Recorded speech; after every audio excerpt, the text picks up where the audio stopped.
नमस्कार, म डाक्टर नवीन कर्ण एनिमेन होमियो औषधालय मेन रोड लालबन्दी सर्लाही। यहाँ होमियोपैथिक उपचार पद्धतिद्वारा पुरानो समस्याहरूलाई जरैदेखि निर्मूल पार्न सकिन्छ।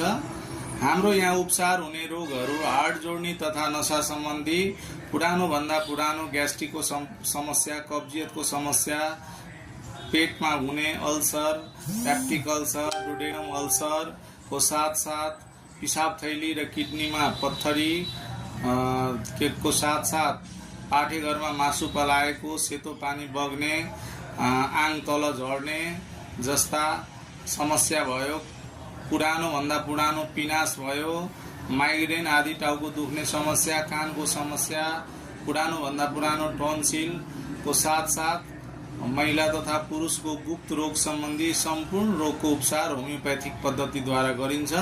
यस्ता खाले समस्याहरू छ भने हाम्रो सम्पर्क नम्बर 9807875803। हवस् त,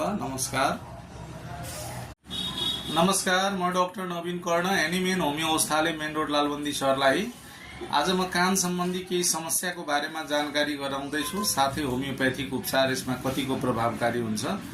सबभन्दा पहिला कान वर्षौंदेखि पाक्ने समस्या, कान कम सुन्ने, कान दुख्ने अथवा कानको जाली फुटेको छ, कानको नसा सुक्दै गएको छ, यी सारा समस्यालाई होमियोपैथिक उपचार पद्धति यसमा एकदमै प्रभावकारी र जरैदेखि निर्मूल पार्न सकिन्छ। त्यसर्थ तपाईहरुमा यस्तो कानको समस्या कुनै पनि समस्या भए हाम्रो सम्पर्कको लागि 9807875803 यसमा सम्पर्क गरी आफ्नो समस्याको बारेमा सरसल्लाह राख्न सक्नुहुनेछ। हवस् त, यही जानकारीको साथ नमस्कार।